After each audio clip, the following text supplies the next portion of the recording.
kita semua, serta salawat dan salam yang senantiasa kita kirimkan kepada Nabi kita Muhammad SAW. Selanjutnya, serta tak lupa kami ucapkan terima kasih sebesar-besarnya kepada Ustadz Dr. Syafiq Riza Basalamah, LCMA, dan tim Lorong Farabisa yang telah menerima undangan kami dalam kajian sore hari ini. Sebelum kajian dimulai, izinkan Ana memperkenalkan diri. Ana Hamdan Ramadan dari Ilmu Kesehatan Mata Universitas Hasanuddin Makassar yang bertugas sebagai moderator pada kajian sore hari ini. Selanjutnya, izinkan saya menyampaikan tata tertib dan adab mengikuti kajian kali ini, yaitu yang pertama, diharapkan meluruskan niat dan mengikuti kajian sebagai kewajiban kita seorang muslim untuk menuntut ilmu agama dan mengharapkan ridha Allah Subhanahu wa taala. Selanjutnya, dimohon username yang digunakan menggunakan nama asli atau nama yang mudah dikenali. Lalu dihimbau untuk menyiapkan alat tulis bagi yang ingin mencatat materinya.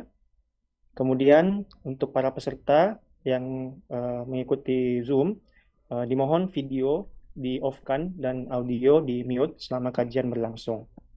Dan jika ada pertanyaan, nanti pada saat sesi bertanya, setelah materi yang disampaikan oleh Ustadz, silahkan raise hand yang nantinya akan dipersilakan oleh moderator untuk bertanya dengan terlebih dahulu menyebutkan namanya, atau langsung menuliskan di kolom chat yang akan dibacakan selanjutnya oleh moderator.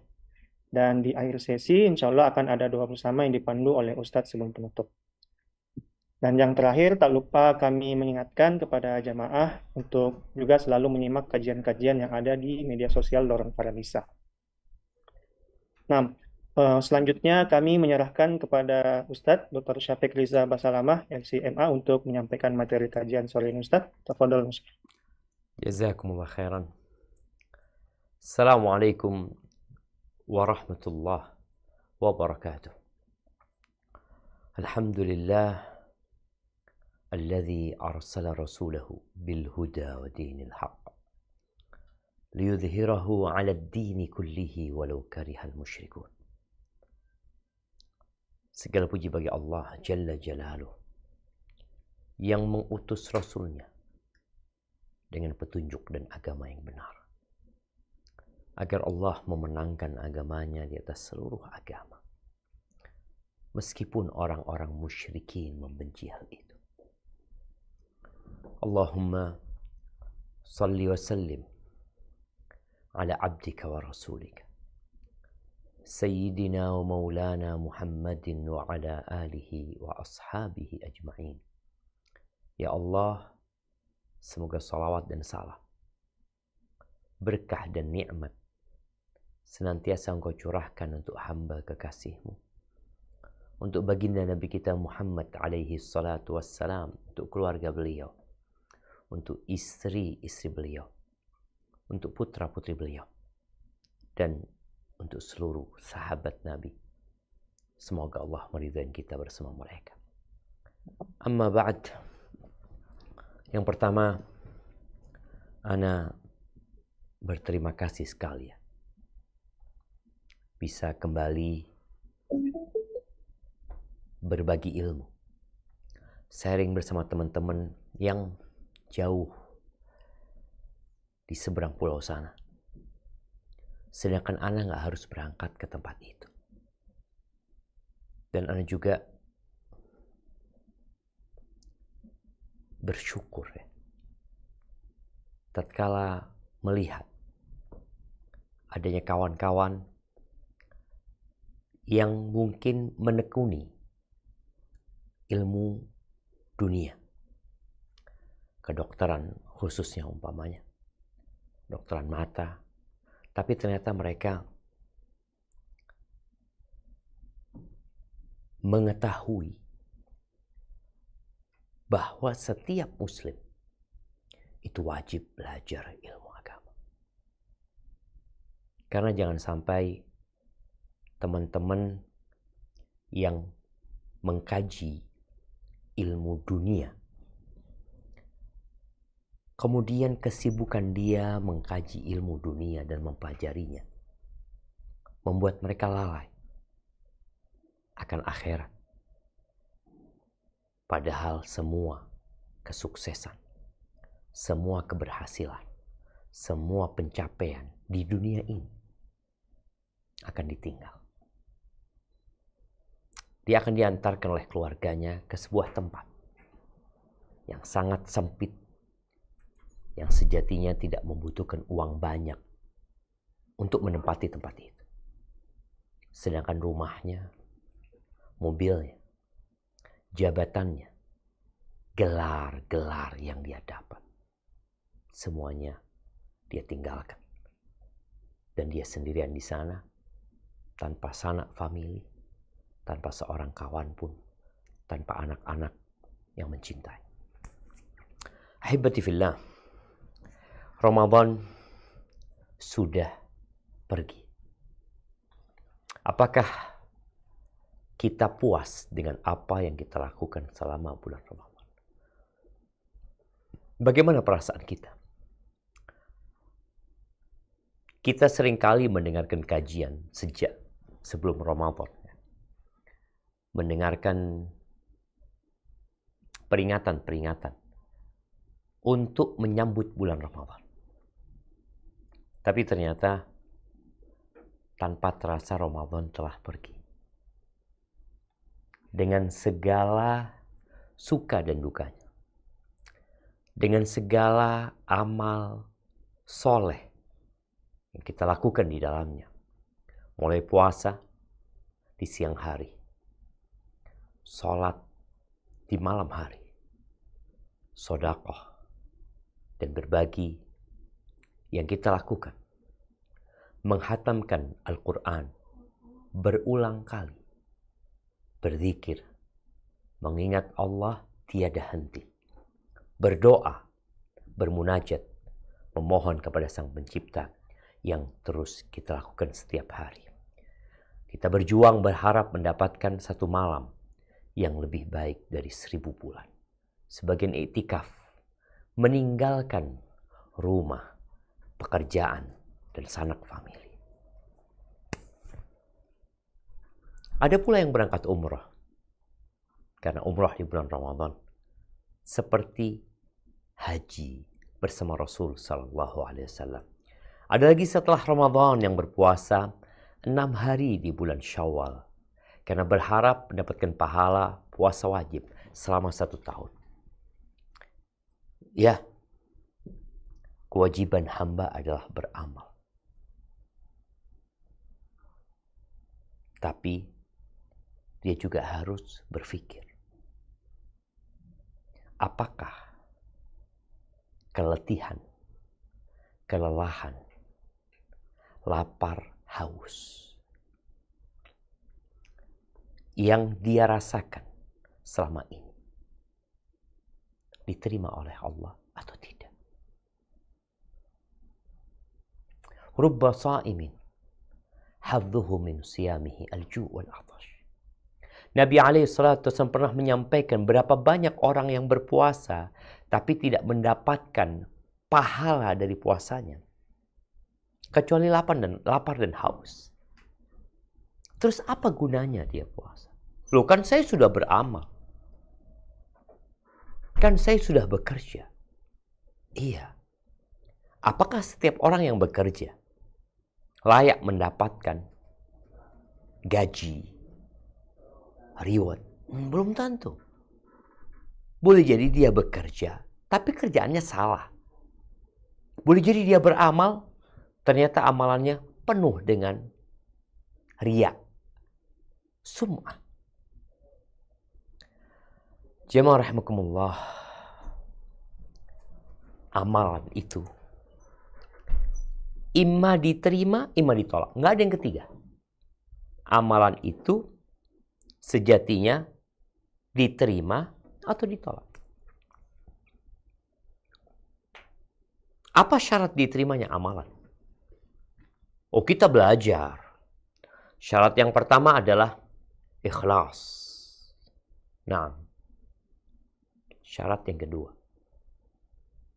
sesuai dengan tuntunan syariat. sebagian kita sudah merasa baik. Merasa yang dia kerjakan selama ini sudah maksimal. Pernah ada seorang menantu ya, yang dia mempertanyakan kepada anak tentang mertuanya. Dia mengatakan, Ustaz, mertua anak ini, Masya Allah Ustaz. Dia orangnya rajin ke masjid 5 waktu. Dia rajin puasa sunnah, Senin Kemis. Dia rajin sholat malam. Dia rajin berzikir, dia rajin bersedekah. Masya Allah, orang baik Ustaz. Tapi sekarang Ustaz, dia berhenti melakukan semua itu. Dia nggak lagi sholat, dia nggak lagi puasa, berhenti dia ke masjid. Ketika anak tanya kepada beliau mengatakan, makom kita berbeda. Subhanallah. Seakan-akan ada makom, ada sebuah kedudukan di muka bumi ini bagi hamba Allah yang udah nggak wajib sholat. Padahal Rasul Sallallahu Alaihi Wasallam, beliau sholat sampai bengkak kaki dan nggak pernah beliau meninggalkan sholat. Di saat beliau sakit di akhir hayatnya, beliau tetap sholat dengan kondisi beliau. Kadang-kala beliau sholat dengan duduk, tapi tetap sholat. Ada orang pula yang mungkin sudah berhaji berulang kali. Lalu dia seloroh, kayaknya saya sudah siap untuk mati. Kau siap untuk mati? Apakah engkau yakin bahwa semua amalan yang kau kerjakan selama ini, Ramadan yang kita tahu pahala Ramadan, kita tahu 1 malam yang lebih baik dari 1000 bulan. Semua pahala yang disebutkan berkaitan dengan ibadah haji umpamanya, haji yang mabrur, itu balasan yang pantas adalah surga. Yang mabrur, yakni yang diterima oleh Allah Azza wa Jalla, yang penuh dengan kebaikan di dalamnya. Dan tidak semua yang berangkat haji itu mabrur. Sholat, ya kita tahu bagaimana besarnya pahala sholat. Tapi kata Allah Azza wa Jalla, fawailul lil musallin. Celaka buat orang-orang yang sholat. Ini orang sholat celaka. Nggak ada gunanya sholat dia. Bahkan sholatnya mengantarkan pelakunya ke neraka. Apa penyebabnya? Alladzina hum an salatihim sahun, alladzina hum yura'un. Mereka adalah orang-orang yang lalai dengan sholatnya. Dia sholat, tapi semau dia. Lalai dengan rukunnya, lalai dengan wajib-wajibnya, dengan syarat-syaratnya. Pikirnya dia, yang penting aku sholat. Alladzina hum yura'un. Mereka adalah orang-orang yang riya. Yang sholat karena dilihat belaka. Karena ada yang menonton. Kemudian dia sholat. Maka kita harus benar-benar memperhatikan hal ini. Jangan pernah merasa sudah suci. Merasa sudah baik. Abu Bakar As-Siddiq radhiyallahu anhu itu dijamin masuk surga. Tapi apakah kemudian dia merasa sudah berada di level yang tidak perlu lagi beribadah, memperbanyak ibadah, memohon agar diterima ibadahnya, beristighfar, memohon ampunan kepada Allah. Dia terus memohon ampunan kepada Allah. Bahkan tatkala dia meminta doa kepada Nabi alaihi salatu wassalam untuk dibaca ketika dia sholat, ketika dia berdoa, maka Nabi alaihi salatu wassalam memberikan doa kepada dia. Qul, katakan, Allahumma inni zalamtu nafsi zulman katsira. Ya Allah, sesungguhnya aku menzalimin diriku dengan kezaliman yang banyak. Wala yaghfiru dzunuba illa anta. Enggak ada yang bisa mengampuni dosa kecuali Engkau ya Allah. Faghfir li maghfiratan min 'indika warhamni innaka antal ghafur. Ya Allah, ampuni aku dengan pengampunan darimu ya Allah. Ampuni aku ya Allah. Takut. Jamaah rahimakumullah. Di surat Al-Kahfi Di ayat 103 dan 104. Allah Azza wa Jalla memerintahkan kepada Nabi alaihi salatu wassalam untuk memberikan informasi. Tentang apa? Kita baca sekarang. Naam, tafadhal.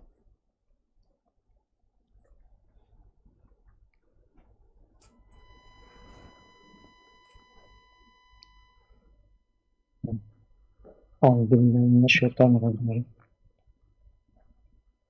قل هل ننبئكم بالأخسرين أعمالا. Katakanlah, apakah akan kami beritahukan kepadamu tentang orang-orang yang paling merugi perbuatannya? Alladzina dhalla sa'yuhum fil hayatid dunya wa hum yahsabuna annahum yuhsinuna sun'a. Yaitu orang-orang yang telah sia-sia perbuatannya dalam kehidupan dunia ini, sedangkan mereka menyangka bahwa mereka berbuat sebaik-baiknya. Allahu Akbar. Ternyata ada orang-orang yang merasa sudah baik, yang puas dengan amalannya. Dia bekerja, dia bersungguh-sungguh beramal, tapi ternyata sia-sia amalan. Rugi siapa? Capek. Jangan-jangan yang dimaksud dengan ayat ini adalah kita. Yang sudah puas dengan pencapaian kita ketika di bulan Ramadan. Tapi kita lupa dengan syarat-syarat dan ketentuan amalan itu diterima. Jangan-jangan ada ujub yang merupakan penghancur yang nyata untuk amalan manusia. Berbangga diri. Mungkin engkau sudah baik, tapi diterima atau tidak amalan? Ahibati fillah, di surat Al-Mu'minun ayat 60-61 Allah Azza wa Jalla menceritakan tentang adanya kelompok manusia yang mereka berlomba-lomba dalam kebaikan. Mereka bersegera melakukan ketaatan. Tapi ternyata hati mereka selalu dalam kondisi takut dan khawatir tidak diterima. Bukan merasa sudah diterima. Doa kita selesai Idul Fitri, selesai Ramadan kemarin, pada saat Idul Fitri, dan sampai hari ini kita masih mendengar ucapan selamat, taqabbalallahu minna wa minkum. Semoga diterima sama Allah. Iya. Harapannya diterima. Kenapa? Karena belum tentu diterima. Berapa banyak orang-orang yang sudah mendaftar untuk jadi ASN. Ketika ujian, dia yakin diterima. Ketika pemberkasan dia yakin diterima. Tapi ternyata nggak diterima.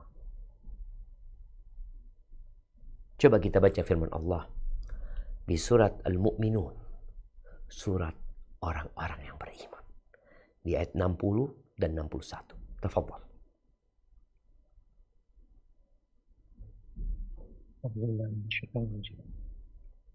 والذين يؤتون ما أتوا وقلوبهم وجلة والذين يؤتون ما آتوا وقلوبهم وجلة أنهم إلى ربهم راجعون.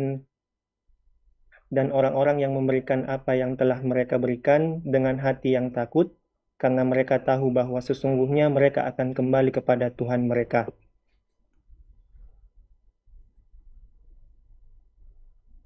Ulaika yusari'una fil khairati wa hum laha sabiqun. Mereka itu bersegera untuk mendapat kebaikan-kebaikan dan merekalah orang-orang yang segera memperolehnya. Subhanallah. Mereka beramal, mereka memberi apa yang harus mereka berikan, tapi mereka takut.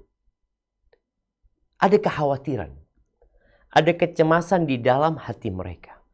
Ketika ayat ini turun, Ummul Mukminin, ibunda orang-orang beriman, istri baginda Nabi Muhammad sallallahu alaihi wasallam, Aisyah bertanya. Beliau mengatakan, "Ya Rasulullah," yang dimaksud dengan ayat 60 di surat Al-Mu'minun. "Ahum alladzina yashrabuna al-khamra wa yasriqun."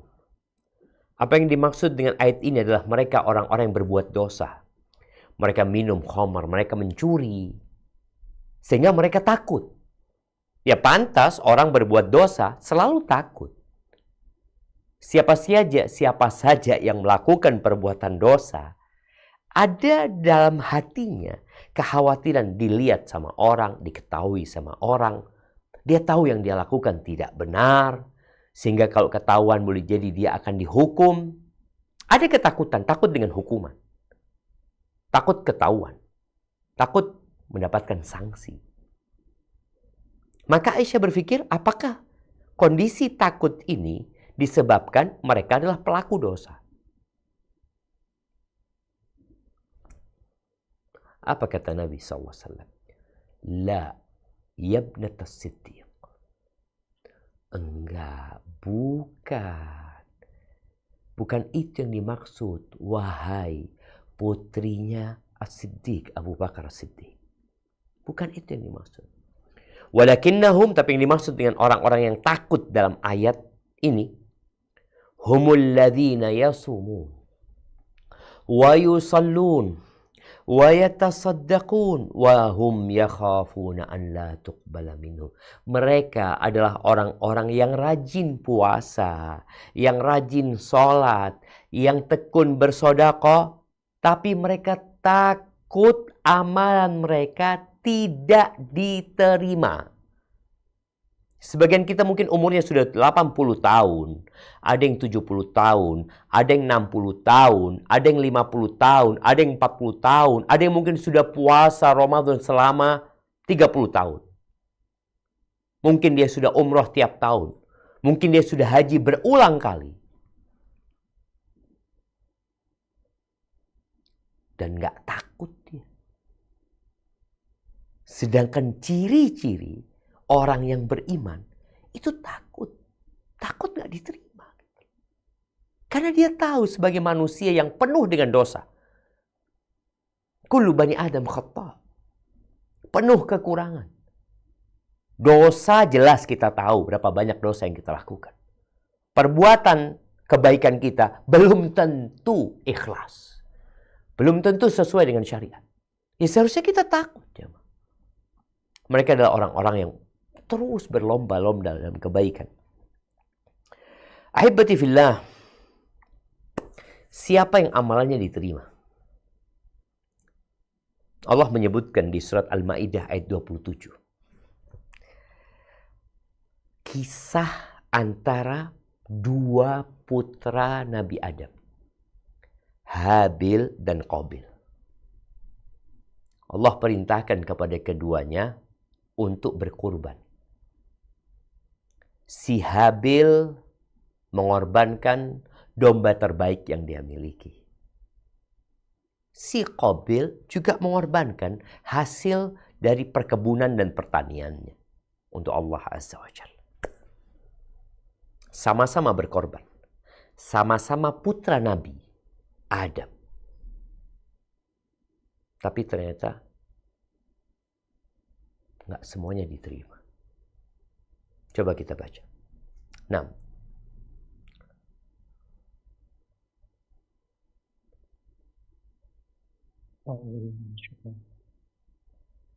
واتل عليهم نبأ ابني آدم بالحق إذ قربا قربانا فتقبل من أحدهما ولم يتقبل من الآخر قال لأقتلنك قال إنما يتقبل الله من المتقين.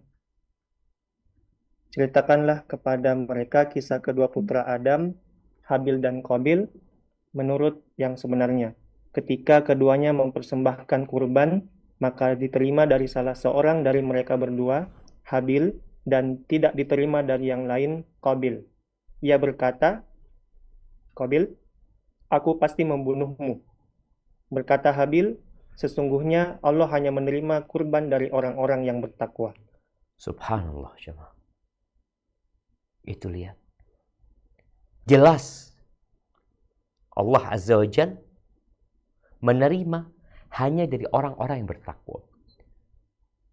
Jadi dahulu di beberapa riwayat disebutkan bahwa tatkala mereka berkurban, mereka menunggu adanya api dari langit yang menyambar kurbannya. Kalau disambar oleh api, maka diterima. Yang tidak disambar oleh api, nggak diterima. Sehingga orang tahu amalannya diterima atau tidak. Dulu Bani Israel juga tatkala mereka berperang. Setelah berperang, harta rampasan itu dikumpulkan. Nggak boleh ada yang ngambil. Karena haram bagi mereka makan harta rampasan perang. Berbeda dengan umat Nabi Muhammad alaihi salatu wassalam. Mereka setelah berperang, dikumpulkan harta rampasan perang, lalu ditunggu. Kalau tidak turun api, berarti ada harta rampasan perang yang diambil oleh prajurit atau pasukan. Maka diminta mereka untuk mengembalikan. Ketika dikembalikan semuanya, dan sudah tidak ada lagi harta rampasan perang yang tersembunyi, maka Allah kirimkan api yang menyambar. Sekarang enggak. Tapi pesannya tetap sama. Allah hanya menerima dari orang-orang yang bertakwa. Apakah engkau sudah bertakwa? Oh, insya Allah, Ustaz. Orang yang merasa sudah bertakwa, dialah orang yang belum bertakwa. Orang semakin berilmu, semakin dekat sama Allah, semakin takut tidak diterima. Semakin takut dia belum bertakwa. Innama yakhshallaha min ibadihil ulama. Yang takut kepada Allah di antara hamba-hambanya adalah para ulama. Bagaimana Rasul sallallahu alaihi wasallam? Beliau terus beramal, terus beristighfar, terus berdoa. Jadi ketika engkau bertakwa kepada Allah, maka engkau semakin takut kepada Allah. Semakin takut tidak diterima amalan. Benar, Ustaz. Iya. Nabi Ibrahim alaihissalam. Beliau adalah Khalilur Rahman. Beliau meninggikan bangunan paling indah, bangunan paling mulia, bangunan paling terhormat, teragung di muka bumi ini, Ka'bah. Di tempat yang paling mulia, di Makkah Al-Mukarramah. Sebuah bentuk ketaatan yang paling luhur, membangun Ka'bah. Yang kita tahu bagaimana sampai hari ini orang-orang berangkat ke sana, tawaf di sana. Itu Nabi Ibrahim yang meninggikan bangunan bersama Ismail. Ketika proses pembangunan, apa kata Allah Azza wa Jalla di surat Al-Baqarah ayat 127. Nah, tafadhol dibaca.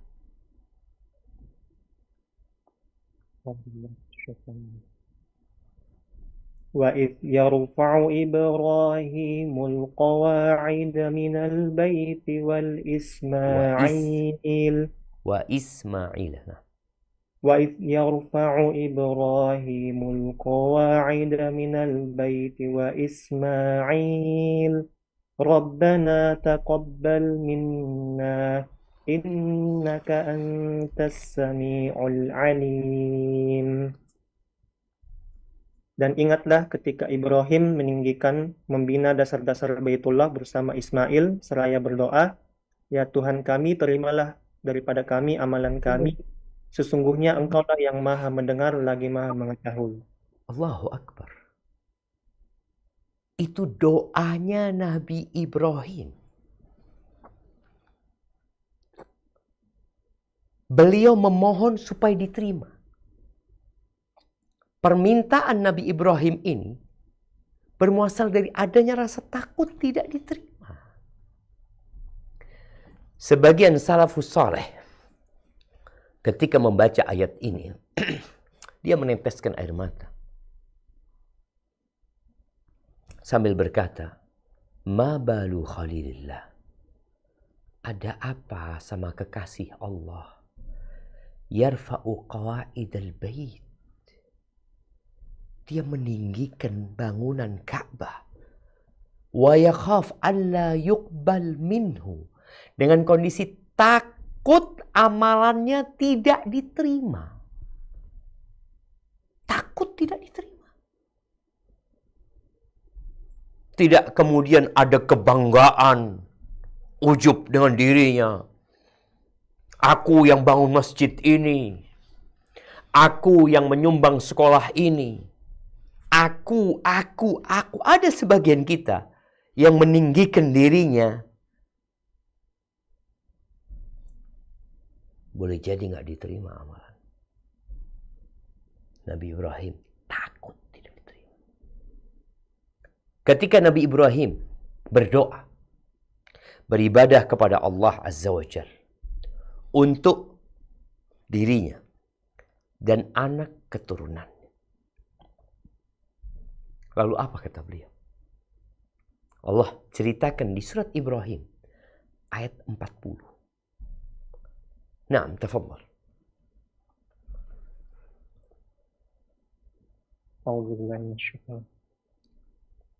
Rabbi ij'alni muqimas salati wa min dzurriyyati rabbana wa taqabbal du'a.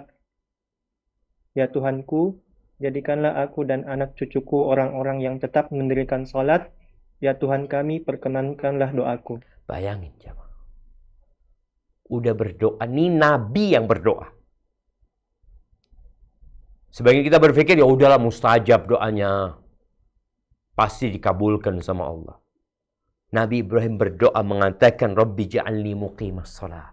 Ya Allah, jadikan aku orang yang mendirikan salat. Dan dari anak-anak keturunanku. Rabbana, wahai Rabb kami, wa taqabbal du'a. Taqabbal. Ya Allah, terimalah ya Allah doa kami ya Allah. Perkenankan doa kami ya Allah. Ada kekhawatiran tidak dikabulkan. Ada kekhawatiran tidak diterima. Ini Nabi Ibrahim alaihissalam. Dan Allah ceritakan di dalam Al-Quran tentang keluarga Imran. Di surat Ali Imran. Bagaimana ketika istrinya Imran bernazar. Yang kemudian dia punya anak nanti. Namanya Maryam. Yang kemudian Maryam ini punya anak tanpa bapa yang namanya Isa alaihissalam. Ini perempuan soleha. Dari keluarga baik-baik. Dari keluarga yang mereka berkhidmat ke Baitullah. Ke Masjidil Aqsa sana. Apa doa dia tatkala dia bernazar? Nah, silakan dibaca di surat Ali Imran ayat 35.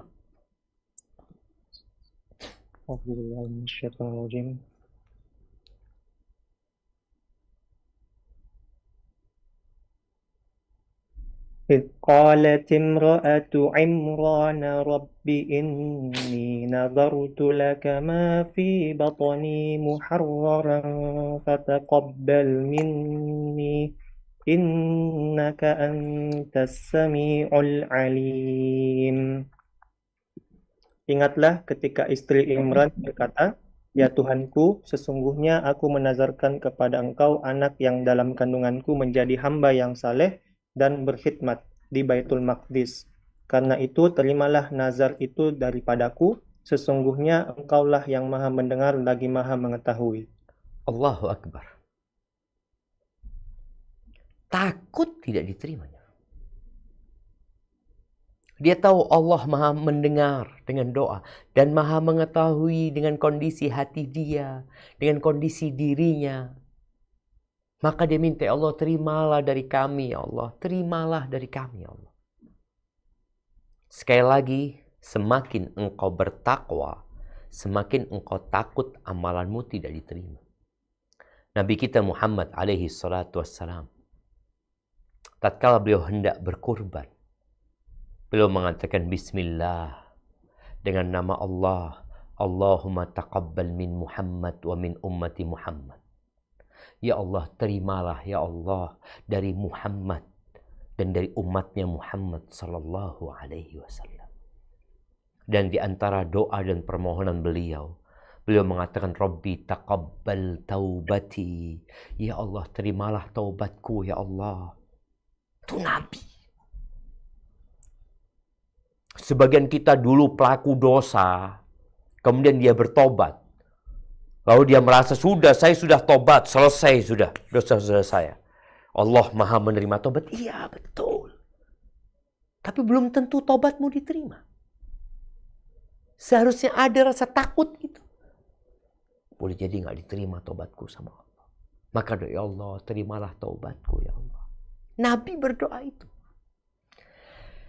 Rasulullah Sallallahu Alaihi Wasallam pernah menegur ya, orang-orang yang tergesa-gesa menghukumi diterimanya amalan seseorang.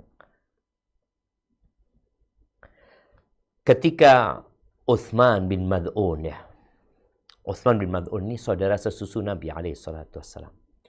Dia termasuk sahabat pertama dari kalangan muhajirin yang meninggal di kota Madinah setelah hijrah. Dikuburkan di Baqi. Ketika dia meninggal dunia, ibunya berkata, ya ibunya tahu dengan anak, ibunya cinta sama anaknya. Lalu dia mengatakan, syahadati alaika Abas Sa'ib laqad akramakallah. Kesaksianku buat engkau wahai Abu Sa'ib. Ini kunyahnya Uthman. Engkau telah dimuliakan oleh Allah. Laqad akramakallah. Engkau telah dimuliakan oleh Allah. Nabi tidak membiarkan ucapan ibundanya. Beliau mengatakan kepada ibundanya, "Wa ma yudriki annallah akramahu." Dari mana engkau tahu kalau Allah memuliakan dia? Dari mana engkau tahu? Fa wallahi wa ana Rasulullah sallallahu alaihi wasallam wa ma adri ma yuf'alu bi. Demi Allah, aku ini utusan Allah. Dan aku tidak tahu apa yang akan diperlakukan kepada aku nantinya. Aku nggak tahu. Artinya jangan mudah menvonis orang ahlul jannah, fulan orang ya sudah masuk surga, diampuni dosa-dosanya. Loh, nggak tahu kita. Thumma qala wa inni la arju lahul khair. Aku berharap kebaikan buat dia. Jadi kita berharap kepada Allah. Tidak kita menvonis fulan ahlul jannah. Enggak. Kita berharap insya Allah semoga masuk surga fulan. Semoga diampuni dosa-dosanya. Makanya ketika ada orang meninggal, alim ulama meninggal dunia, tokoh agama, orang soleh di kampung di negeri kita meninggal dunia, Imam Masjidil Haram, Imam Masjid Nabawi meninggal dunia. Apa doa kita buat dia ketika kita sholatin? Kita katakan Allahumma gfir lahu warhamhu wa'afihi wa'fu anhu. Ya Allah, ampuni dia ya Allah. Maafkan dia ya Allah. Kasihi dia. Kita berharap kebaikan buat orang itu. Tapi kita gak bisa menvonis dia orang sudah ada di surga Allah Azza wa Jal. Enggak. Kemudian Aisyah radhiyallahu ta'ala anha, ketika ada seorang bayi yang meninggal dunia. Kemudian diantarkan jenazahnya. Aisyah mengatakan, Tuba lahu usfurun min asafil jannah. Lam ya'mal su' wa lam yudrik. Aisyah mengatakan, surga buat dia. Kebaikan buat bayi itu. Burung dari burung-burung surga. Dia belum berbuat dosa. Dan belum sampai ke perbuatan dosa itu. Kata Nabi SAW, Awa ghaira dhalik ya Aisyah. Apakah selain itu Aisyah? Subhanallah. Al-Imam An-Nawawi ketika menjelaskan hadis ini, beliau mengatakan nahaha 'anil musara'a ilal qat'i min ghairi an yakuna 'indaha dalil. Nabi melarang dia untuk membuat sebuah keputusan, sebuah vonis tanpa dia punya dalil bahwa dia usfur min asafil jannah. Kita berharap kebaikan, jemaah. Ingat ya, innamal a'mal bil khawatim. Amalan itu tergantung penutupnya. Tergantung. Kita sekarang yang puasa kemarin, alhamdulillah, yang masih dikasih kesempatan hidup sampai hari ini. Kita nggak tahu bagaimana kita akan mati nanti. Kalaupun kita mati dalam kondisi berbuat kebaikan, husnul khatimah, ya kita berharap, tapi nggak boleh kita menvonis fulan sebagai penghuni surga. Enggak. Sahal bin Sa'ad As-Sa'idi, sebagaimana diriwayatkan oleh Al-Imam Al-Bukhari, bahwa pada masa Nabi SAW terjadi peperangan antara umat Islam dengan orang-orang musyrikin. Ketika dua pasukan ini sudah condong ke markas mereka masing-masing, ya. Di salah satu pasukan Nabi Muhammad SAW ada seorang itu yang berjuang perang dengan gigih berani. Tidak ada yang kecil, yang besar, kecuali dia tebas. Kemudian para sahabat mengatakan, nggak ada hari ini yang berjuang seperti perjuangan fulan. Karena dilihat orang ini paling hebat dalam pasukan Nabi SAW. Nabi SAW mengatakan kepada para sahabatnya, Ama innahu min ahlin nar. Orang itu penghuni neraka. Dia benar-benar penghuni neraka. Itu membuat sahabat takut. Ini orang yang berjuang mati-matian. Yang berpotensi dia akan dibunuh oleh musuh. Berpotensi dia akan cacat seumur hidup. Istrinya akan menjadi janda. Anak-anaknya akan menjadi yatim. Kok dikatakan dia penghuni neraka? Akhirnya ada seorang sahabat, aku yang akan mendampingi dia. Apa yang dia kerjakan sebenarnya? Kemudian diikutin orang ini. Dia perang, berjuang berdekatan dengan orang ini. Ketika orang ini lambat, dia ikut lambat. Ketika dia cepat, dia ikut cepat, diikutin. Kemudian ternyata orang ini terluka. Dengan luka yang parah, jemaah. Kemudian dia ambil pedangnya, dia taruh di dadanya, dia bunuh diri. Lalu orang ini pergi menjumpai Nabi SAW sambil mengatakan, Asyhadu annaka Rasulullah. Aku benar-benar bersaksi engkau adalah utusan Allah. Ini orang sudah muslim. Ini sahabat Nabi. Maka Nabi bertanya, wa madhak, ada apa ini? Kok engkau bersaksi lagi gitu? Ya Rasulullah, tentang laki-laki yang kau sebutkan dia penghuni neraka. Orang-orang akhirnya kebingungan gitu, merasa kok bisa ya orang ini orang yang bersungguh-sungguh kok tapi dia masuk neraka. Apa penyebabnya gitu? Maka aku mengikutinya ya Rasulullah. Lalu dia cerita bagaimana akhir cerita dari orang ini. Nabi SAW mengatakan, Innal abda la ya'malu fima yaran nas amala ahli jannah. Sesungguhnya ada seorang hamba yang dia beramal yang menurut orang, oh ini ahlul jannah. Wa innama liya ahlun nar. Wa innahu lamin ahlin nar. Padahal dia penghuni neraka. Tapi menurut pandangan orang, oh ini orang soleh, orang baik, ahlul jannah. Padahal dia penghuni neraka. Wa ya'mal fi ma yarnas amala ahli nar. Dan ada orang yang kelihatannya orang ini, kayaknya ya Allah, kesian orang ini. Orang ini bakal masuk neraka kayaknya. Padahal dia termasuk penghuni surga. Kok bisa? Beliau alaihissalatu wassalam mengatakan, wa innamal a'malu bi khawatimiha. Amalan itu tergantung penutupnya. Jamaah rahimakumullah. Al-Imam Bukhari di dalam kitab sahihnya, beliau mencantumkan sebuah bab. Bab ini judulnya Bab Khaufil Mu'min ayyahbita amaluhu wa huwa la yash'ur. Bab tentang ketakutan orang beriman. Dia takut amalannya gugur. Amalannya tidak diterima dalam kondisi dia nggak sadar. Artinya dia sekarang nggak sadar. Dia merasa sudah baik.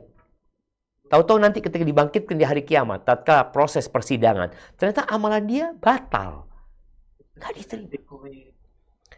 Lalu beliau menyebutkan ucapan Ibrahim At-Taimi yang mengatakan, ma aradtu qawli ala amali illa khasyitan akuna mukadziban. Tidaklah aku memaparkan ucapanku di atas perbuatan ini, omonganku, ini amalanku. Kecuali aku takut kayaknya aku ini nggak benar-benar beriman. Takut aku munafik gitu. Kalau ngelihat omongannya bagus, tapi lihat amalannya, oh kayak gini amalanku. Kemudian ucapan Ibn Abi Mulaika, seorang tabi'in, yang dia mengatakan, adraktu 30 min ashabi Rasulillah sallallahu alaihi wasallam. Aku pernah menjumpai 30 dari sahabat Nabi. Dia jumpai Aisyah, dia jumpai Abu Hurairah, ya. Dia jumpai Abdullah bin Mas'ud, Abdullah bin Umar, Abdullah bin Zubair, Abdullah bin Amr bin As. Beliau berjumpa dengan Abdullah bin Abbas. Sahabat-sahabat yang Masya Allah. Dia mengatakan, aku menjumpai 30 sahabat Nabi SAW. Kulluhum yakhafu ala nafsihi nifaq. Semuanya takut dia munafik. Takut. Takut tertimpa penyakit munafik. Ma minhum ahadun yaqulu innahu ala imani Jibril wa Mikail. Nggak ada di antara mereka yang merasa imannya seperti imannya Jibril, imannya Mikail. Nggak ada.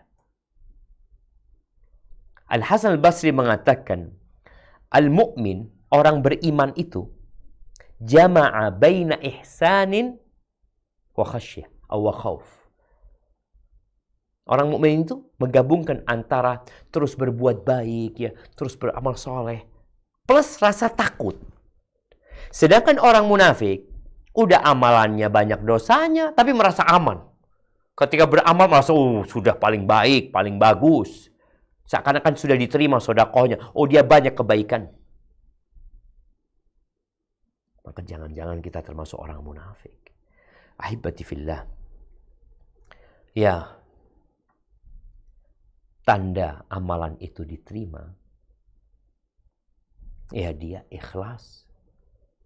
Dia berharap balasan dari Allah Subhanahu wa taala. Seperti yang kita dengar para khutbah, para penceramah mengingatkan kita di bulan Ramadan. Man shoma Ramadhana imanan wahtisaban. Barang siapa yang puasa Ramadan karena iman dan karena berharap pahala, itu yang akan diampuni dosa-dosanya. Man qama Ramadhana imanan wahtisaban ghufira lahu ma taqaddama min dzambi. Barang siapa yang sholat di malam-malam Ramadan karena iman dan berharap pahala, diampuni dosa-dosa dia yang lalu. Kok banyak dosanya? Aku juga banyak dosanya. Barakallahu fiik, jamaah rahimakumullah. Di antara sebab diterimanya amalan adalah kita melanjutkan apa yang sudah kita amalkan. Istiqomah, konsisten. Amalan yang paling dicintai Allah adalah yang terus dilakukan oleh hamba, walaupun hanya sedikit. Karena itu menunjukkan dia cinta sama amalan. Dia cinta sama Allah Azza wa Jalla. Oke, puasa Ramadan udah. Puasa sunnah lah kok. Baca Quran kok di bulan Ramadan hatam berulang kali. Sekarang baca lagi Al-Qurannya. Jangan ditutup. Sodakohmu jangan berhenti. Sholat malammu terus sholat malam. Walaupun sedikit. Kemarin 11, kemarin 23. Sekarang udah berapa engkau mampunya? 9, 7, 5. Tapi terus engkau jaga. Dan engkau merasakan lezatnya ibadah enggak? Engkau merasa terbebani dengan ibadah atau engkau merasakan nikmat ibadah? Ada orang yang terbebani dengan ibadah. Aduh capek, ruwet, ini, itu. Tapi ada orang, ya Allah Ustaz, alhamdulillah Ustaz. Anak kok sekarang enak baca Quran Ustaz. Bahkan anak rindu baca Quran.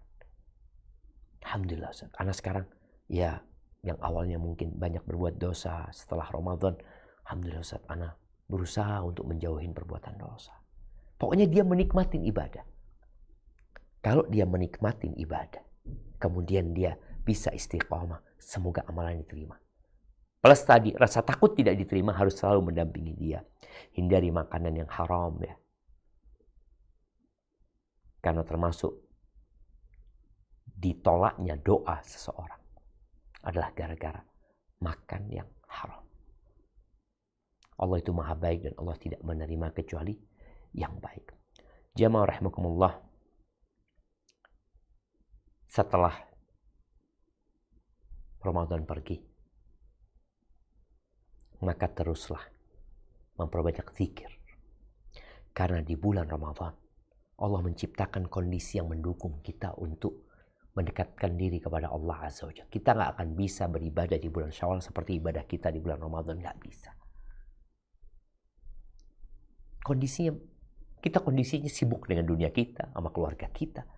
Kita juga nggak puasa 1 bulan penuh. Maka tolong perbanyak zikrullah. Karena zikir ini yang akan menyelamatkan kita dari godaan-godaan setan yang sudah dilepas. Semoga dengan kita memperbanyak zikir, kita terjaga dari godaan-godaan setan. Itu mungkin dapat Ana sampaikan. Taqabbalallahu minna wa minkum ya. Semoga Allah menerima dari kami dan dari antum semuanya. Ana kembalikan ke host kita untuk memandu jalannya tanya jawab. Jazakumullah khair. Jazakallah khair Ustaz atas penyampaian materinya. Selanjutnya kita masuk ke sesi tanya jawab. Ingatkan kembali kepada peserta kajian, jika ada yang ingin bertanya boleh raise hand atau menuliskan di kolom chat. Sebelum kami nanti akan unmute atau bisa di unmute langsung jika ada yang sudah siap bertanya. Padahal.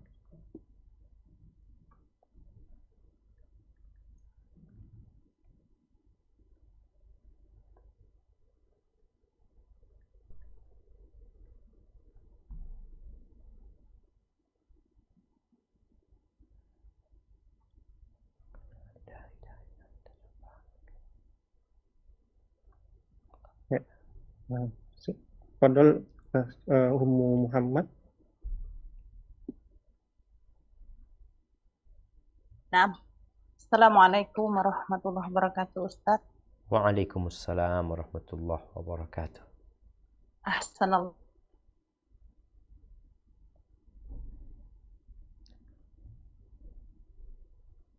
Naam, tafaddal.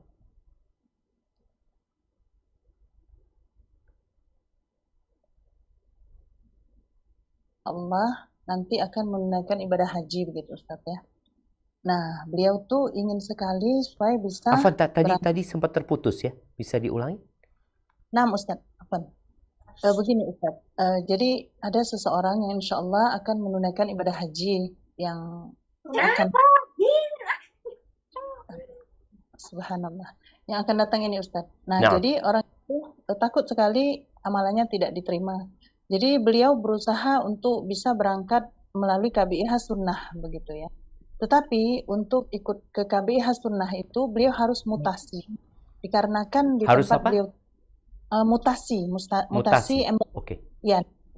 Nah, dikarenakan di tempat beliau tinggal itu qadarullah belum ada KBIH Sunnah. Sementara persyaratan untuk mutasi itu harus pindah domisili, pindah pekerjaan, ikut mahram. Dan yang keempatnya tidak boleh dengan alasan ikut KBIH. Kemudian dari pihak KBIH tempat beliau yang ingin ikuti itu menyarankan untuk afwan memalsukan data dengan seakan-akan beliau itu pindah domisili begitu Ustadz ya. Beliau ini jadi ragu, kenapa beliau harus berbohong sementara beliau ingin menunaikan ibadah. Berarti beliau berbohong nih, tetapi beliau berpikir lagi, apakah ini tidak mengapa? Karena ini peraturan manusia, bukan peraturan Allah, begitu ya. Nah, kemudian dari berbohong itu juga harus menyogok, Ustadz, menyogok dengan pihak yang akan mengurusi hal tersebut, memberikan uang, sejumlah uang agar usul tersebut bisa dinaikkan dan nanti dikabulkan begitu. Mohon pencerahannya Ustadz, bagaimana sebaiknya? Jazakumullah khairan. Assalamualaikum warahmatullahi wabarakatuh. Waalaikumsalam warahmatullahi wabarakatuh. Nah, jemaah rahimakumullah ya. Setiap muslim sebelum dia beribadah, maka hendaklah dia berilmu terlebih dahulu.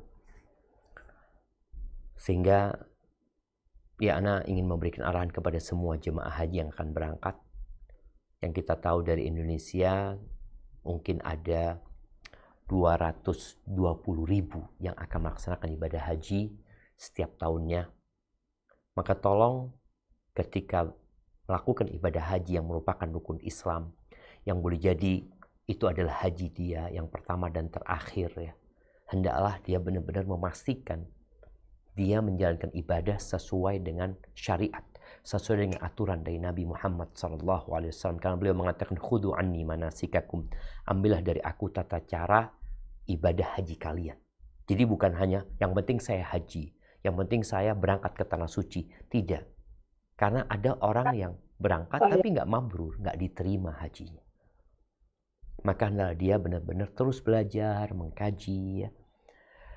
Semoga Allah memberikan kemudahan baginya. Kemudian yang kedua, ibadah haji ini ibadah masing-masing, bukan ibadah kelompok. Sehingga kalau tadi disampaikan mereka itu 220.000 ini kan berangkatnya dengan apa istilahnya? Kloter ya. Kloter yang sudah ditetapkan oleh pemerintah. Ada dari Jember ada berapa kloter, mungkin dari Jakarta, dari Surabaya, dari berbagai tempat. Mereka dikumpulkan menjadi satu. Di sana ada pembimbingnya, di sana ada ketua kelompok karom ya, ketua rombongan, ada karu, ada ketua regu umpamanya. Yang semua ini sebenarnya bukan untuk memimpin jalannya ibadah, enggak. Mereka bukan imam. Karena ibadah haji ini bukan ibadah berjamaah seperti sholat. Kalau imamnya mengatakan waladhdallin, kita mengatakan amin. Kalau imamnya ruku, kita harus ruku. Tapi haji enggak. Sehingga kalau dikatakan tadi, bagaimana supaya dia dapat KBIH sunnah? Kalau dia nggak bisa, tadi dikarenakan prosesnya, ada pelanggaran-pelanggaran, nggak usah. Terus gimana? Bertakwalah kepada Allah sesuai kemampuanmu. Berusaha untuk mengkaji, mempelajari, sehingga ketika nanti di sana, laksanakan yang sesuai dengan sunnah. Bagaimana proses tawafnya, bagaimana proses sa'inya, bagaimana ketika di Arafah nanti. Jadi dia tahu apa yang dilakukan ketika di Arafah. Ketika kelompoknya umpamanya pergi meninggalkan Arafah sebelum matahari terbenam. Dia sudah pergi meninggalkan Arafah. Dia jangan pergi. Dia tunggu. Lalu gimana nanti kita tersesat? Di sini pelajari dulu. Nanti dari sana kemana? Oh, ke Muzdalifah. Ada orang yang berjalan kaki ke Muzdalifah. Betul. Nggak ikut rombongan. Nggak apa-apa. Dia berjalan kaki. Mungkin dia berdua, mungkin dia bertiga, mungkin dia dengan beberapa orang yang mau. Nanti akan ketemu di tenda di Mina. Ketika nanti di Mina pelemparan jumroh yang mungkin ada yang melempar sebelum zawal, sesudah zawal ya. Memang ada khilaf, taib. Kita berusaha untuk yang paling sempurna ketika kita bisa melakukan itu. Maka nasihat Ana nggak harus melakukan tadi hal-hal yang melanggar ketika dia bisa tetap beribadah sesuai dengan sunnah walaupun bersama kelompok-kelompok yang memang mungkin belum pada ngaji. Dan semoga keberadaan engkau di kelompok tersebut atau di kloter-kloter tersebut keberadaan yang penuh dengan berkah. Engkau bisa memberikan warna yang indah buat mereka. Hadza wallahu a'lam bissawab. Nah. Barakallahu fikum. Selanjutnya izinkan saya bacakan satu dulu Ustaz dari chat Zoom dari salah satu penanya. Bismillah, barakallahu fiik Ustaz. Assalamualaikum warahmatullahi wabarakatuh. Izin bertanya, apakah kalau sudah puasa Syawal tidak diperbolehkan puasa Ayyamul Bid? Jazakallahu khairan. Gimana kalau sudah puasa Syawal nggak boleh puasa Ayyamul Bid? Iya. Nah, Ahibati fillah. Kalau kita bicara puasa, ya, puasa itu ada yang minimal, ada yang maksimal. Memang di bulan Syawal ini kita dianjurkan puasa 6 hari. Itu minimal. Puasa Syawal ya 6 hari. Tapi ketika orang ini mau puasa Senin Kemis, jadi kalau dia puasa Senin Kemis, dia akan dapat 8 hari berarti. Senin Kemis, Senin Kemis, Senin Kemis, Senin Kemis, 8 hari. Apakah ketika dia dapat 6 dia nggak boleh lagi puasa Senin Kemis berikutnya? Boleh, nggak ada masalah. Tapi puasa Syawal tetap 6 hari. Bagaimana dengan Ayyamul Bid? Ayyamul Bid ini insya Allah besok ya. Hari ini tanggal 12, besok malam 13 ya. 13, besok 13, 14, 15. Ketika dia sudah puasa 6 hari kemarin, apakah besok dia boleh puasa atau tidak? Boleh. Nggak ada masalah. Kalau dia belum puasa Syawal, dia boleh menggabungkan niat Ayyamul Bid dan puasa Syawal. Jadi dia tetap puasa di 13, 14, 15 dengan niat puasa Syawal juga gitu. Nggak ada masalah. Itu yang Anda ketahui, wallahu a'lam bishawab. Nah. Barakallahu fiik. Selanjutnya izinkan Ustaz untuk penanya dari yang resen, silahkan Putri untuk unmute. Jazakallah khair, host. Assalamualaikum warahmatullahi wabarakatuh, Ustaz. Waalaikumsalam warahmatullahi wabarakatuh. Taqabbalallahu minna wa minkum ya Ustaz. Taqabbalallah salihal a'mal. Tafadhali. Ustaz, Ana menyaksikan beberapa hari yang lalu sakaratul mautnya seseorang kerabat yang mana semasa hidupnya fulanah sering berbuat zalim terutama terhadap anak kandung fulanah sendiri, Ustaz. Dan ketika proses sakaratul maut itu kelihatan si fulanah tersiksa sekali, Ustaz. Dan Ana mengatakan kepada anak-anak beliau untuk memaafkan dan mengikhlaskan beliau. Cuman anak beliau mengatakan di mulut kami sudah memaafkan, tapi hati kami belum bisa karena semenjak remaja sudah dizolimi oleh ibu kandungnya sendiri sampai si anaknya ini berkeluarga gitu, Ustaz, berumah tangga. Dan ketika ibunya meninggal, Ustaz, tidak ada sedikit pun raut kesedihan, bahkan ya biasa saja, terkesan biasa saja, Ustadz. Dan si Fulana ini sering curhat kepada Ana, mohon nasihatnya Ustadz, apa yang sebaiknya Ana sampaikan kepada si kerabat ini supaya memaafkan ibu kandungnya, Ustadz. Yang kedua, Ustadz, terkait dari penjelasan Ustadz tadi bahwa amal kita belum tentu diterima. Sebagai umat di akhir zaman ini, Ustadz, berarti bolehkah kita mengedepankan khauf kita, setelah itu baru roja gitu, Ustadz? Karena yang Ana tahu kita beribadah itu khauf, roja, dan mahabbah ya Ustadz ya. Tapi mengingat kita, terutama Ana yang sering lalai, Ustadz, apakah Ana cukup dengan khauf dulu aja gitu, Ustadz? Mohon nasihatnya, Ustadz. Jazakallah khairan, Ustadz. Assalamualaikum warahmatullahi wabarakatuh. Waalaikumsalam warahmatullahi wabarakatuh. Ya, berkaitan dengan anak-anak yang mungkin merasa dizalimin oleh orang tuanya. Boleh jadi orang tuamu zalim. Tapi orang tuamu juga telah melahirkan dirimu, apalagi bunda. Yang kalau semua kebaikan atau harta yang kau miliki, kau berikan kepada ibundamu, engkau belum membalas kebaikan dia. Kita ini kan jadi manusia kadang-kala fokus dengan kesalahan, dengan negatif yang dilakukan orang tua kita. Kita lupa dengan kebaikan. Loh, apa kebaikannya Ustaz? Anak sejak kecil udah dizalimin sama dia. Ketika engkau 9 bulan berada di perut ibundamu, ketika engkau dilahirkan, yang proses melahirkan dirimu, itu boleh jadi mengorbankan nyawanya. Engkau kan nggak tahu proses itu. Engkau kan lupa. Makanya ketika Allah memerintahkan kepada anak-anak untuk berbakti kepada orang tua, wabil walidaini ihsana, berbuat baik kepada orang tua, Allah mengingatkan anak-anak itu, hamalathu ummuhu wahnan ala wahnin. Ibunya hamil dia. Ibumu mengandungmu dengan kondisi lemah, bertambah lemah. Kemudian melahirkanmu, kemudian menyusuimu. Ini proses yang tidak pernah ada dalam memori kita. Yang terekam dalam memori kita ketika kita sudah bisa mengingat.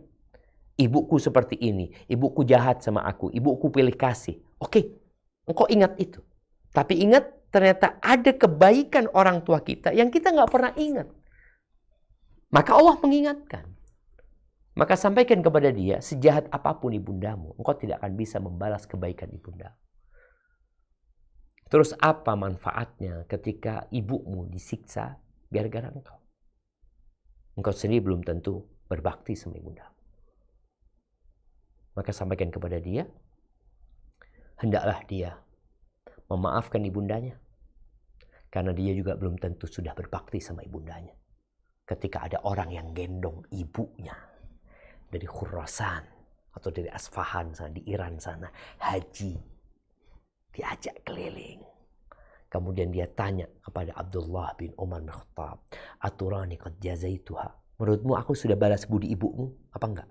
Aku nih gendong ibuku dari sana. Kata dia, wala bi zafratin min zafaratiha. Rasa sakit dia ketika melahirkanmu, satu rasa sakitnya, itu belum kau balas. Gitu. Maka tolong anak-anak ini sadar ya, bahwasanya sejahat apapun ibundamu, tetap dia punya kebaikan yang kau belum bisa membalasnya. Udahlah, maafkan. Dan semoga itu menjadi penghapus dosa buat dirimu. Adapun berkaitan dengan bagaimana kita hidup di akhir zaman ini, ya para ulama menyebutkan bagaimana kita beribadah kepada Allah yang tentunya unsur utama adalah cinta kepada Allah Azza wa Jal yang memandu kita agar arahnya benar. Tidak salah arah dengan cinta kepada Allah Azza wa Jalla. Kemudian dengan dua sayap, yang satu namanya khauf, yang satu namanya roja. Khauf itu rasa takut kepada Allah, yang dua adalah rasa harap kepada Allah Azza wa Jalla. Duanya harus imbang sebenarnya. Tapi ada kondisi-kondisi yang kita lebih menguatkan sisi takutnya. Kapan? Ketika kita condong kepada dosa, ketika kita condong kepada kemaksiatan, maka kuatkan janibul khauf, agar kita berhenti berbuat dosa. Karena rasa takut ini yang menghalangi kita dari berbuat dosa. Tapi ketika kita dalam kondisi ada keputusasaan, ya kita mau meninggal dunia, kita sedang sakit, maka kondisi atau sisi harapan kepada Allah hendaklah dikuatkan. Agar dia meninggal dunia berbaik sangka sama Allah Subhanahu wa Ta'ala. Agar dia meninggal dunia dengan berharap kepada Allah Subhanahu wa Ta'ala. Seperti itu. Jadi mungkin kondisi setiap manusia berbeda-beda di masa lalu dan di masa sekarang. Maka hendaklah dia tahu mana yang perlu dia lebih kuatkan. Karena jangan sampai ada orang yang menguatkan janibul roja. Oh Allah maha pengampun, maha pengasih, tenang. Pada saat dia mau berbuat dosa. Sehingga dia terus berbuat dosa dan boleh jadi dia mati su'ul khatimah. Hada wallahu a'lam.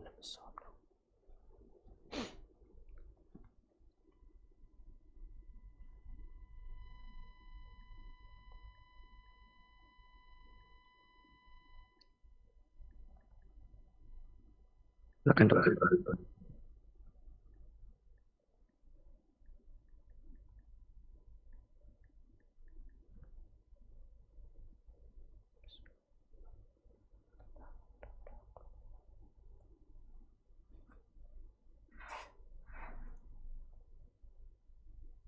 Nah, baik.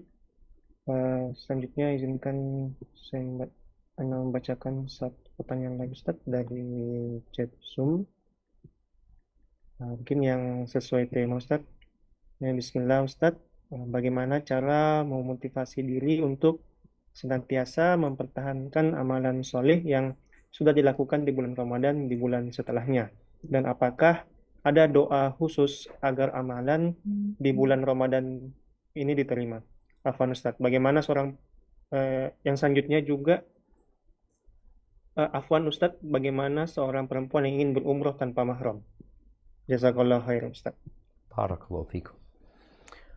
Nah, ahibati fillah, berkaitan dengan bagaimana supaya kita bisa terus mengamalkan amal kebajikan yang kita lakukan di bulan Ramadan, bagaimana kita bisa istiqomah.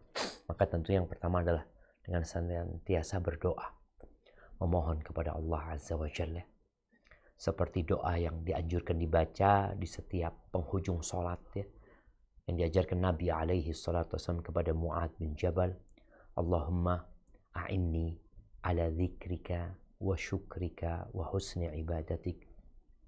Ya Allah, bantulah aku ya Allah untuk senantiasa mengingatmu, bersyukur kepadamu dan beribadah yang baik.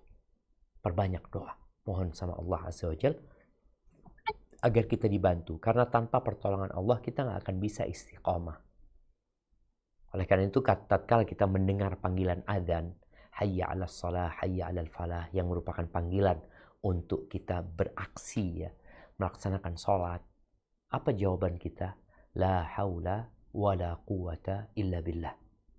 Kemudian doa, ya hayyu ya qayyum birahmatika astaghith aslih li sya'ni kullahu wa la takilni ila nafsi tarfat ain. Wahai yang maha hidup dan mengurusin kehidupan ini, perbaiki urusanku semuanya. Dengan rahmatmu aku meminta pertolongan. Perbaiki semua urusanku dan jangan kau serahkan aku kepada diriku sendiri. Sekejap mata pun. Jangan ya Allah. Karena kita ini memang lemah. Ketika Allah serahkan kita kepada diri kita, hancur kita, binasa. Maka minta kepada Allah agar kita senantiasa dijaga sama Allah, bersandar kepada Allah Subhanahu wa taala. Kemudian agar kita istiqamah, jangan berlebih-lebihan dalam beribadah. Kita nggak akan bisa seperti di bulan Ramadan. Tapi paling tidak, ya kita berusaha untuk punya amalan-amalan di setiap amal kebajikan yang kita lakukan di bulan Ramadan. Baca Quran, kalau di sana kita bisa sehari mau baca 10 juz, 3 malam khatam. Jangan memaksakan diri di Syawal untuk melakukan itu umpamanya. Karena akhirnya kita akan mental gitu loh. Sebaik-baiknya amalan adalah yang berkesinambungan walaupun sedikit.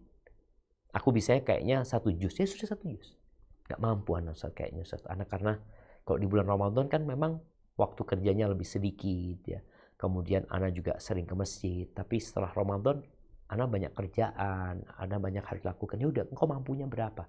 Kayaknya anak cuma mampu 3 halaman tiap hari. Udah 3 halaman, dijaga. Dengan terus berdoa tadi. Lalu yang ketiga, cari kawan-kawan. Karena kalau lingkungan kita tidak mendukung kita, maka ciptakan lingkungan yang mendukung kita gitu loh. Kita ciptakan lingkungan itu. Kita perlu membuat kelompok ya, sebagaimana orang yang suka main bola, mereka bikin kelompok pencinta bola, sehingga setiap akhir pekan, weekend, yuk main bola kemana, ini itu, kan ada kelompok itu. Tapi kenapa kelompok menuju ke surga kok kita tidak bentuk gitu loh? Buat orang-orang, yuk kita kelompok kajian umpamanya, kelompok tadarus. Kemarin kita tadarus Ramadan, mungkin bisa dilanjutkan setelah Ramadan kita tadarus. Di kantor kita memang ada orang-orang yang senantiasa ya di waktu zuhur, di kantor kan ada waktu istirahat sebelum sholat, mungkin 5 menit baca Quran ya, sehingga kita bisa saling menguatkan di antara kita. Hadza wallahu a'lam bishawab. Adapun pertanyaan yang ketiga tadi berkaitan dengan wanita yang berangkat umroh tanpa mahram. Ketahuilah bahwa mahram ini bukan syarat sahnya umroh, bukan syarat sahnya haji. Kenapa Anda perlu sampaikan ini? Ada perempuan yang kemana-mana tanpa mahram. Artinya ketika dia safar. Dia dari Makassar berangkat ke Surabaya, dari Makassar berangkat ke Bone, dari Makassar berangkat ke Kendari. Dia tanpa mahram kemana selama ini. Tahu-tahu ketika umroh dia tanya, harus pakai mahram loh. Engkau selama ini safar tanpa mahram. Jadi, mahram itu bukan syarat sahnya umroh. Tapi Nabi SAW mengatakan, la tusafirul mar'ah illa ma'adhi mahram. Janganlah perempuan itu safar kecuali dengan mahramnya. Jadi bukan umroh, bukan haji, tapi safarnya. Ketika engkau kemana-mana tanpa mahram, kemudian umroh engkau tanya pertanyaan ini, sebenarnya kurang tepat. Kurang tepat. Jadi kalau engkau kemana-mana tanpa mahram, kemudian engkau mau berangkat umroh tanpa mahram, engkau bingung, maka seharusnya engkau memperbanyak taubat dan istighfar. Kalau ternyata selama ini, sebenarnya aku nggak boleh melakukan itu, gitu loh. Maka yang mau safar berusahalah untuk ada mahramnya. Ketika nggak ada mahramnya, karena kondisi yang memang mengharuskan dia safar, ya tafadhol, dengan catatan adanya keamanan, artinya itu kondisi-kondisi darurat, dan semoga Allah mengampuni dosa-dosa kita semuanya. Hadza wallahu a'lam bissawab. Nah, mungkin kita ke pertanyaan terakhir. Nah, Ustaz, izin Anda bacakan mungkin pertanyaan terakhir. Ini masih berkaitan dengan tema juga terkait bagaimana untuk pelaksanaan puasa Syawal bagi yang telah sebelumnya mengamalkan puasa Daud, Ustaz. Jazakallahu khairan. Barakallahu fikum. Iya, bagi yang puasa Daud umpamanya, ya udah dia niatkan di 6 hari itu niatnya puasa Syawal. Karena puasa Daudnya dilakukan di bulan Syawal. Jadi nggak ada masalah dia mau puasa Daud terus, tapi niatkan ketika dia, karena innamal a'malu binniyat wa innama likulli imri'in ma nawa. Amalan itu tergantung niatnya dan semua akan mendapatkan apa yang dia niatkan. Ketika dia niat puasa Daud dan dia biasa puasa Daud, ya silahkan dia puasa Daud, tapi di 6 harinya dia niatkan puasa Syawal. Sebagaimana ketika dia puasa Daudnya ketemu hari Senin, dia niat puasa hari Senin. Ketika puasa Daudnya ketemu hari Kamis, dia niat puasa hari Kamis. Ketika ketemu dengan Ayyamul Bid, dia dapat juga insya Allah ketika dia niatkan puasa Ayyamul Bid. Tapi tetap tuh, sehari puasa, sehari berbuka. Sehari puasa, sehari berbuka. Jadi buat teman-teman yang punya kebiasaannya, atau dia punya ibadah yang biasa dia lakukan, seperti puasa Daud, silahkan dia tetap puasa Daud, tapi di 6 harinya diniatkan puasa Syawal. Karena Nabi SAW mengatakan, man shoma Ramadan, thumma atba'ahu sittan min Syawal. Barang siapa yang puasa Ramadan, kemudian diikutin dengan 6 hari di bulan Syawal, dia seakan-akan puasa 1 tahunnya. Puasa wajib 1 tahun. Maka buat teman-teman yang punya kemampuan dan kesempatan, tolong jangan meremehkan pahala yang besar ini. Kita disuruh berlomba-lomba dalam kebaikan. Dan di depan kita ada kebaikan yang besar sekali. Tapi memang gak wajib, sekali lagi ingat, tidak wajib, itu hanya sunnah. Dan amalan sunnah itu dicintai Allah apabila kita sudah menjalankan yang wajib. Maka tolong naiklah derajatmu. Kalau selama ini Anda sebenarnya nggak pernah puasa sunnah, Ustaz. Anda bertahun-tahun hanya puasa Ramadan. Ya Alhamdulillah tahun ini puasalah 6 hari di bulan Syawal ini. Orang kadang-kala dia ya karena ingin diet, ingin sehat, dikasih nasihat untuk puasa, intermittent fasting ya, dia lakukan itu. Tapi ketika urusan akhirat, dia malah nggak semangat. Barakallahu fiik. Jamaah, itu yang dapat Anda sampaikan pada kesempatan kali ini. Sekali lagi Anda terima kasih kepada semua jamaah yang bisa hadir, khususnya teman-teman di Unhas ya, Universitas Hasanuddin Makassar di Fakultas Kedokteran, Prodi Dokter Mata, masalah. Semoga Allah membalas kebaikan antum karena ini kajian pertama kita ya. Iya, ini kajian pertama kita sejak libur Ramadan, 10 hari terakhir libur, kemudian Syawal libur kajian ya. ini pertama kali kayaknya ana masuk ke studio untuk kajian bersama antum. Maka ana ucapkan jazakumullah khair. Semoga Allah membalas kebaikan antum dengan kebaikan yang lebih banyak sekali. Sampai berjumpa kembali. Semoga senantiasa dalam lindungan ilahi. Ingat ini akhir Jumat. Perbanyak doa memohon kepada Allah Azza wa Jal. Allahumma qsim lana min khasyatik ma tahulu bihi bainana wa baina ma'asik. Wa min ta'atika ma tuballighuna bihi jannatak. Wa min al-yaqin ma tuhawwinu bihi alayna masa'ibad dunya. ومتئنا بأسماعنا وأبصارنا وقوتنا ما أحييتنا واجعله الوارث منا واجعل ثأرنا على من ظلمنا وانصرنا على من عادانا ولا تجعل مصيبتنا في ديننا ولا تجعل الدنيا أكبر همنا ولا مبلغ علمنا ولا تسلط علينا من لا يرحمنا ربنا آتنا في الدنيا حسنة وفي الآخرة حسنة وقنا عذاب النار ربنا تقبل منا إنك أنت السميع العليم وتب علينا إنك أنت التواب الرحيم وسبحان ربك رب العزة عما يصفون والسلام على المرسلين والحمد لله رب العالمين. أنا mohon undur diri. Jazakumullah khairan. Wassalamualaikum warahmatullahi wabarakatuh. Assalamualaikum warahmatullahi wabarakatuh. Amin ya rabbal alamin. Akhir kata, kami ucapkan jazakumullah khairan katsiran kepada Ustadz Syafiq dan tim Lorong Faradisa. Kami memohon maaf untuk kekurangan dan kesalahan dalam kami memandu acara kajian pada sore hari ini. Kami tutup dengan doa kafaratul majlis. Subhanakallahumma wa bihamdik asyhadu an la ilaha illa anta astaghfiruka wa atubu ilaik. Assalamualaikum warahmatullahi wabarakatuh.